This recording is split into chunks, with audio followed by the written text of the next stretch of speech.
Hey y'all, welcome back for another review of Love During Lockup. Welcome. Yes, season. I want to get in there. Some welcome messages for our listeners. We gotta get it from both sides. We love you both. I don't know if you saw our last video, it hit over 100,000 views. Shut the fuck up. He's so annoying. But yes, episode 6, season 1, or season 3, episode 66. So let's just get right into it, because we're nearing the end of the season from what I'm gathering, so let's get on into it. Yeah. Starting with Santiba. Speaking of we're near the end of the season, it really is like we're really finding out, like, I think the theme of this episode and probably the next few episodes is like, who got scammed by a prisoner in the jail? Like, who got their prisoner to get them to leave with a bunch of their money? Mm-hmm. You know, whatever I'm trying to say. You get it. Who got scammed and is not gonna get any more storyline? And who found a real pen pal? That's what we want to find out. So, start off with Santiba and Talzi. Yep. This is probably the most interesting one of the show, most revelatory. Yeah, might be the saddest. Definitely the saddest. You know what's also sad is we talked about last episode how you knew her mom died and her mom was heavily featured in this episode. Yeah. So imagine you're Santiba, because you know this season already happened to you, and you're at home watching this come out, and you have two things happen. Yeah. You have the realization that Talzi is not with it. Let me explain the story. I'm sorry, yeah, I'm getting way Let me explain. Because as we were talking about it, I just started realizing, oh man, not only did she, find out it was all sham, spoiler alert, but her mom is with her when she finds out is in the episode, and she's since passed. It's gotta be so sad. If I was her, I would not even watch the show. Yeah, compounded pain. Yeah. So what happens is she's out shopping for Talzi, not Halsey. And because he doesn't have any clothes according to her, so he needs clothes. So she calls his mom and is like, hey, I shop for clothes, what kind of stuff do you think he would want? Because she's like, she needs his size. Yeah. And she's like this is what Talzi's into, and she holds up a flannel, and then they show the fishing picture of him again where he's wearing a flannel. And so then the mom is like, what did she say? She's like, why are you buying him clothes? She's like, because he's coming out, he needs clothes. She's like, oh look, girlfriend, he's been out for a few days. And Santiba was like, girl, what? And she's like, yeah, let me be honest with you. He's been doing his thing, and he's got a new girl. I don't know the girl like that. I don't even know how new, but like another girl picked him up. This could be a long time relationship. Yeah. As we find out a little later. Yeah. This might have been going on for longer than we know. Yeah, we have no clue. But what we do know is that there's another girl in the picture, and that's who he's with right now. I did like Talzi's mom was like, I hate to be the one to tell you this. Like, she was apologetic. Talzi's mom was dope. Yeah. Talzi's mom was dope. I mean, sometimes you gotta know your kid's a POS, you know, like.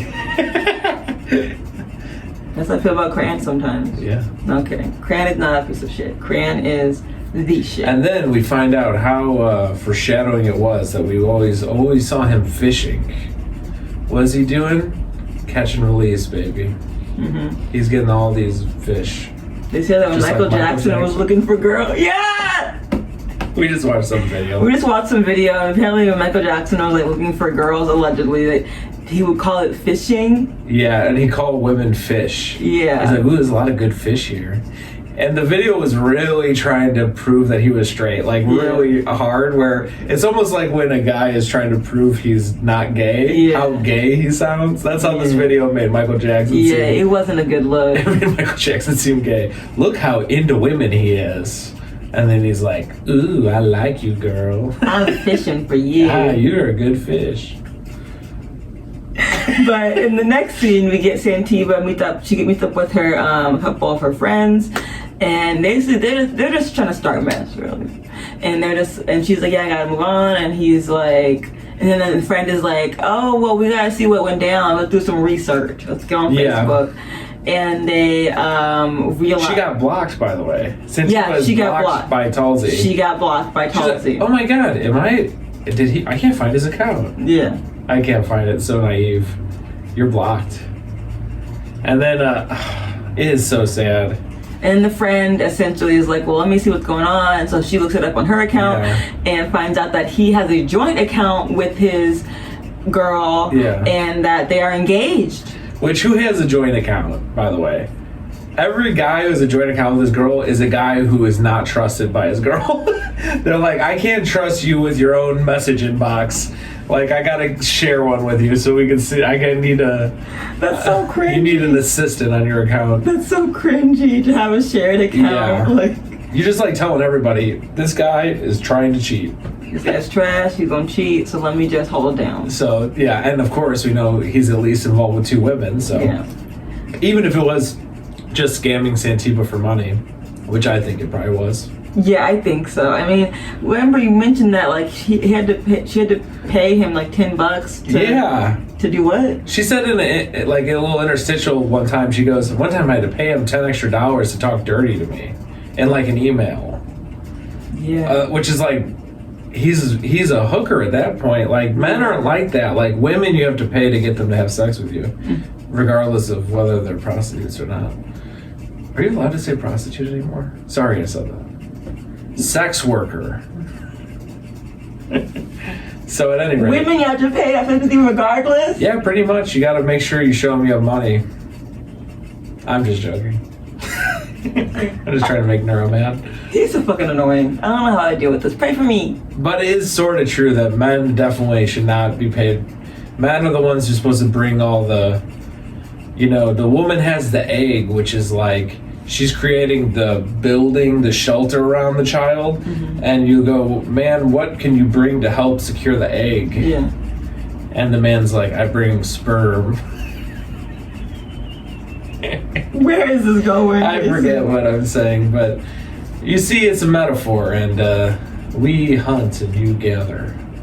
And you just gather our child support payments. You women always taking all our money. I'm gonna kill him. I'm gonna kill him. At any rate, it's gonna be his last Valentine's Day. Speaking of that, let me say it the most accurate Happy Valentine's Day, by the way. Happy Valentine's Day. Let me finish this point in the most accurate way possible. Men are desperate and easy. You should not have to pay them for sex. That's the most accurate way to say it. This is very true. Yeah. Men are desperate, and it's $10. He's not that into you. $10 to dirty talk you.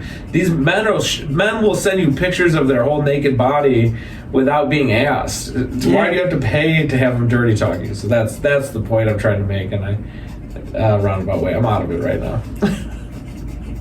So we're not even through this because a bunch more stuff happens, kind of.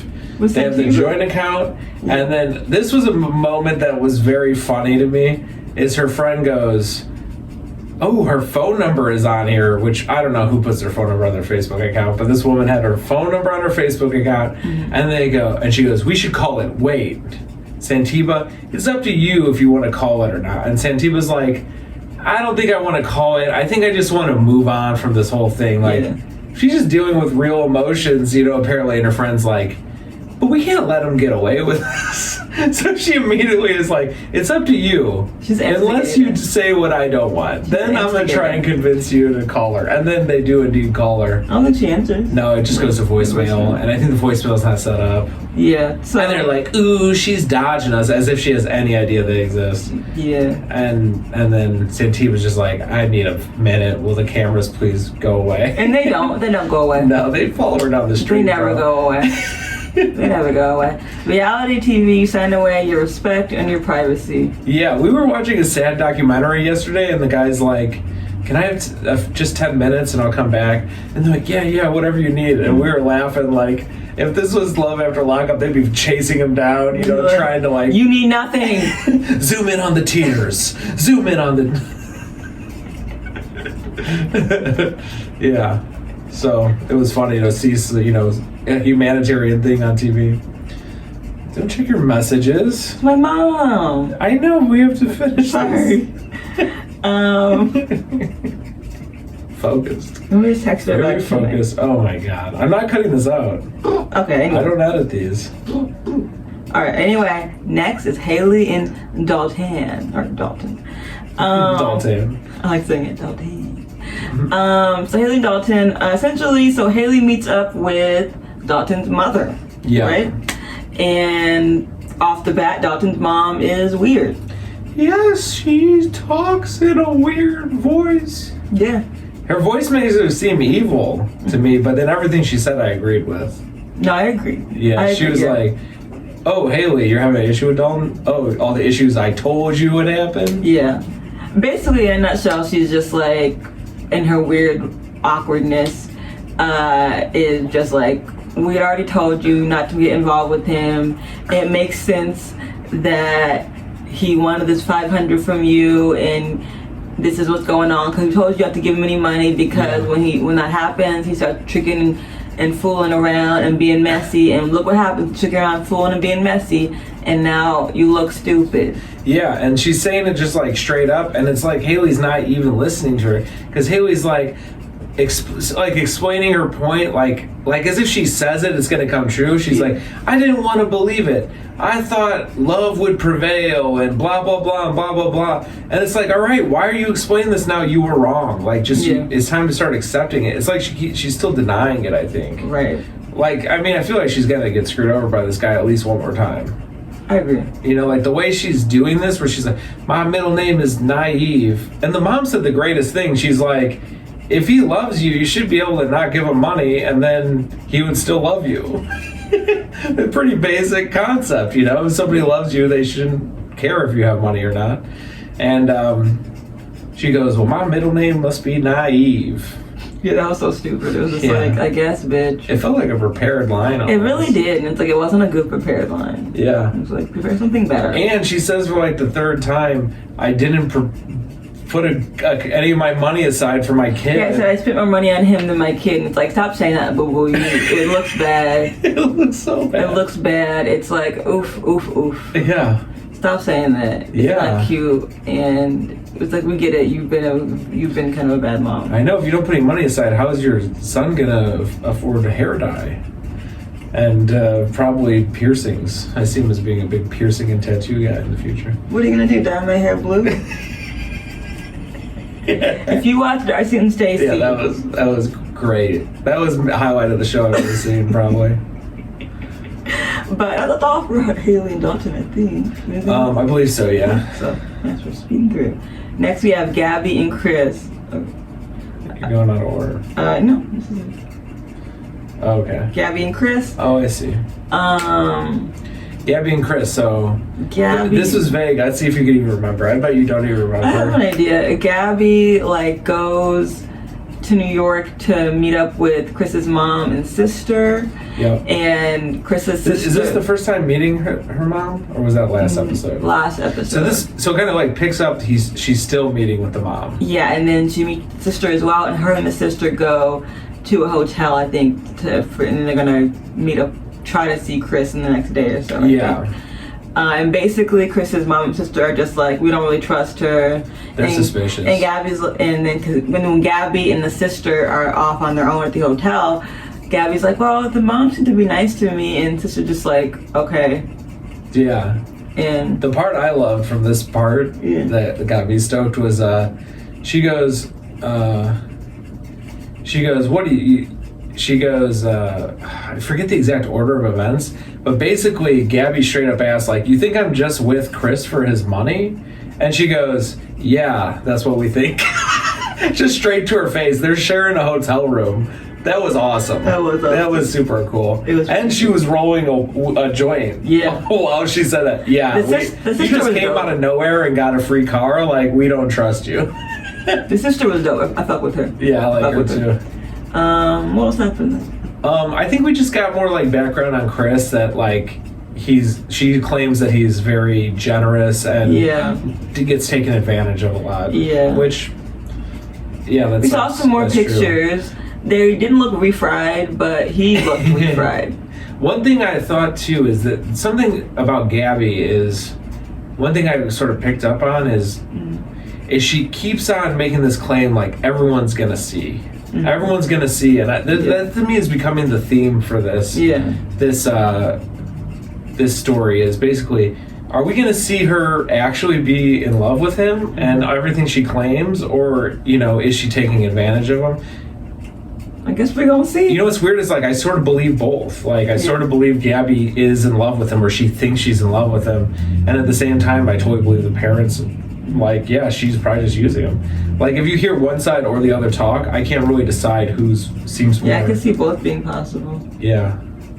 So that actually kind of made it interesting to me, because it's not like the story is very interesting right now, but it is building. Like, what is going to happen? How is this going to end up? And I think the foreshadowing from the friends at the beginning was like, oh, Gabby always does this. She falls head over heels in love and then kicks her to the curb. She's got a bunch of ex-boyfriends who she treated like crap. Right. So I think that Gabby tricks herself into like thinking she's in love. Like she might. She has something going on. She has something going on, and I'd like to know more about Gabby's family background, how she became this way. We did get a little bit of her mom. A little bit, yeah. We did get a custom of her mom, but I want to know more about her father and just the family dynamic. But I think that's it for Gabby. Yeah, for sure. I think we gave them more time than they really. It was very. Yeah. It's minor. Max and Tara, I don't think they were in this episode. Yeah, they just weren't. Yeah, thank God. Is that right? Thank God, yeah. Yeah, that's right. Wow. They were in it. And it felt good. I wonder if he's... if his storyline just fizzled said out. something about Muslims on Instagram, like Alina. I mean, she said more than that. I tried to say the nicest one. Yeah, Alina came for everybody on 90 Day Fiancé. But she didn't come for... I think she just does not understand how to make a proper joke. I don't think she was actually... I think she was trying to be funny. Funny or not, I feel like she knows enough to know when it was wet. It was not funny. Funny or not, I just feel like she knows knows enough to know. She should have known better? I feel like she knew better. Not should have, I feel like she did know better. She did know better. She did was anyway. Just doing it anyway. She's being an edgelord. Correct. That's interesting. I wouldn't think of her as an edgelord because she's so sweet. Like in person. People are complicated. Yeah, I guess I'm kind of like that. I'm really sweet. But I also say the N-word on Instagram. Just joking. What am I going to do, y'all? Anyway. Just ignore him. Anyway. It's fun for me. If I laugh at my joke, that means I'm having fun. Anyway, Indy and Harry. So Indy is continuing on with... This was such a nothing... Yeah. Did they have more commercials this episode? Yeah, I feel like nothing happened. Yeah, nothing really happened this episode. I was like, how did they fill the time? Yeah. Their story is, do you remember? They're basically just in the car driving to...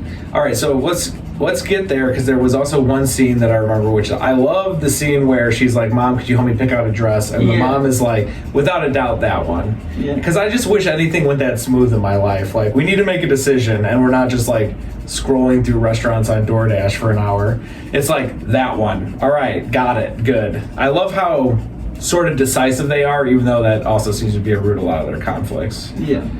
And then what happens with them? Then they're like, I don't know, they're like, let's go visit him in the halfway house. Yeah. Is that what happens? I don't know if they go we need to someone to babysit Nakoa. I think they're just driving, or maybe, I think so, and then they call, and the halfway house is like, you guys can do, you guys can call him, but no visitations. We don't do visitations. She's like, all right, we need to speak to a manager, because we drove all the way from Maryland, they said. Yeah. And the manager gets on the phone and goes, yeah, so we don't do visitations. Yeah. Gets nowhere with management. Oh, Fran is like cuddled up on my foot right now off camera. She's twitching. Oh, is she? Cram baby. I have a weird cat. She like has these night terrors and sometimes will like attack things in her sleep, and you gotta wake her up because she gets like upset and like violent. Well, in her sleep, yeah. She's not like actually like trying to hurt us, but like she's trying to hurt some nightmare. Yeah, she's reliving Vietnam in her head. Like it's crazy. She's from like the south side, the streets, so I don't think the south side is worse for animals than the north side. It could be. I don't know. Somebody used to have a joke about like, well, how come there's birds in bad neighborhoods? Why don't they just fly to a good neighborhood? Somebody used to have a joke about that. That's like super funny. Yeah. That's what happened with Indy, really. I think that was it. And then they're just like upset. And I had like this thought of too, this overarching theme with her, which is like, she just keeps on moving without planning. Yeah. And it's like, why did you start driving to the prison without just like checking the website or calling like they call it from the car? Yeah. You could have called in the hotel. Yeah, they rush everything and they don't plan and they don't, and a simple phone call could save them so much time and energy. So it's just a bizarre way to live. I agree. Yeah, that's what I remember thinking about her. 100%. Cran, wake up, baby. Oh, she just rolled right over. Out. She's out. Cran is out. Wake up, baby cake. There you go. All right. So next and last, but kind of also least. Last and least. Ty and Hottie. Actually, not last and least. This was probably the highlight of that show, maybe. I was just saying TV was the highlight for me. Okay. Because I felt like it was interesting because they started the show with Santiva and ended with Ty. Yeah. And that's like it was definitely the most climactic things, like grab your attention and then leave on a high note. So with this episode, all we get is a weak confrontation between Ty and Boston. We say a weak confrontation, but we rarely get any confrontation, so it was kind of a big deal. It was a big deal in that regard, in that sense, but overall, it wasn't good enough for me. Because if you guys watch the OG seasons of Love to Lockup, you know. They fight more? I mean, there's always shit going down. There's always shit going down, yes. Yeah, I think you're desensitized to violence. I might be. She's attacking me left and right, folks.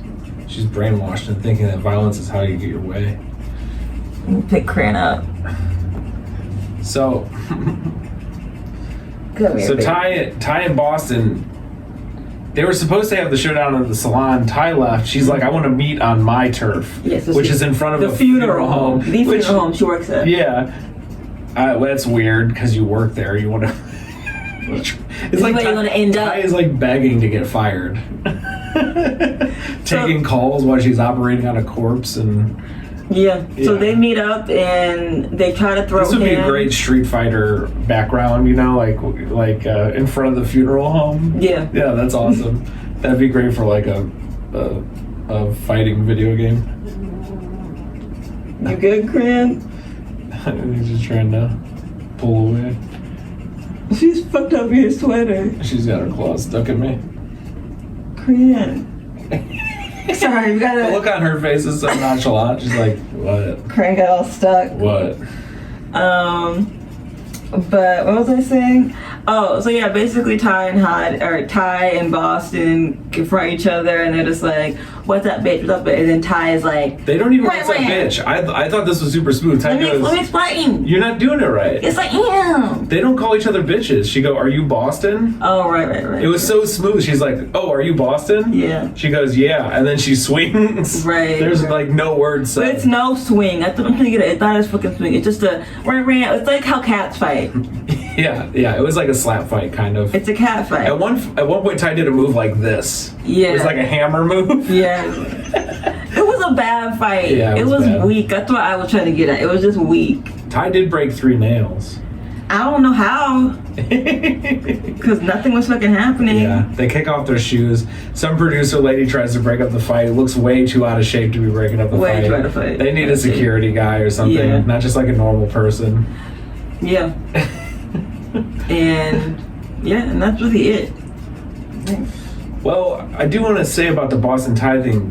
Boston is insisting on they need to talk it out or something. Like, Boston seemed not ready to fight. Really? You didn't notice that? I guess. Boston kept going, I thought we were going to talk it out like women. She kept saying I thought she was saying that because when she got there, she was a punk. That could be. And didn't know how to fight. Because, all right, so they're doing the interviews with Boston now, and Boston's like, I thought we were going to talk it out like women. And they go, what about putting your nudes on the internet? And she's like, whatever. Well, you're talking to my man. Yeah. So she's like, oh, it's okay that I did that, but she shouldn't want to fight me. She's wrong for wanting to fight me. It's like, she's delusional. Right. They're both delusional. They're fighting over a man in prison. A man in prison. That's what I said to you. Yeah, they're delusional. No, I said, like, that guy in prison's got to feel so great. Like, I'm doing nothing. 2 women are fighting over me and giving me money. And I'm doing TV. Nothing. On TV. Embarrassing themselves, ruining their own lives, potentially. Possibly fucking up their own job security. Just looking stupid. Looking so stupid. But yeah, the funeral home is a hilarious place to have a fight. Yeah, that's awesome. So funny. It's kind of awesome. Like, well, if things turn ugly, we got easy access. Meet me at the docks. It's always some weird place where they fight. You mean for the funeral home? But overall, this episode was kind of filler transition. Yeah. Outside of Santima getting wrecked by the revelation Tulsi's a phony, and and I guess Dalton's like a phony too. So it's like we know that they're giving previews that Indy and Harry make love after lockup. Love after lockup, but they seem to be the only ones. So yeah, they do seem to be the only ones. So is everybody else fake? It could be a chance they just only want to do the one show. I don't think that would happen. So yeah. This show for me, if I'm gonna give it a grade, this episode, I'm gonna give it a C minus. C. I'll give it a C. Yeah. I'm gonna give it a C. I'll give it a grade. Oh, and this season so far for me, it started off pretty fun, but it's kind of dipping down. Yeah. It's just like I'm needing some more. And I think ultimately it's because they shouldn't have made this show. I thought from the beginning, they should have stick to Love After Lockup and Life After Lockup. Those are two good series. Love During Lockup, it's like, I don't want to see a bunch of phone calls. Yeah. You know? They're really scraping the bottom of the barrel. They're scraping to make this show work. To make the show work. And it's just like, stick to After. Yeah. And that's it. After you introduce the concept, I'm dating a guy in prison, and then like meet their family that's outside of prison, what else is there? What else is there? Yeah. There's just too much filler. Then there's only the third part, which is finding out they've been lying to you all along. Those are the three parts. So the season could be 3 episodes. It really could be. Yeah. So that's why I'm kind of just like, but we're gonna get through it, and we're gonna review new shows after this show wraps up, and we're gonna be popping. Yeah, if you want us to review something, you could let us know. Let us know. We want to hear about it. Yeah, I'd be down to review anything. Really? Too. Yeah, any kind of show or music or anything. Honestly, I agree. We should do albums. Yeah, we could do albums. Oh, we see, because even go to the Kanye discography. I've been listening to all of Kanye. We should do that. Just can't wait for Black Future Month. Speaking of all that mess. Is it out today or something? No, this is the end of the month. Okay. But Kanye going crazy these days. If you check the gram, man. We should cover that. We should. We're gonna review Kanye's. We should. We should put together like all this posts from the whatever. It would take a long time. We can talk about it. Yeah, we could do off it. Camera. Yeah, we'll talk about things. That's a cute idea, babe. Let's do it. But yeah, thank y'all for watching. Comment, like, and subscribe. We're trying to get bitches out there. We're trying to be somebody. Yeah. We're trying to get rich and famous. Yeah, that's all. So thank you. Have a great evening, whatever time it is of day. Bye. Bye.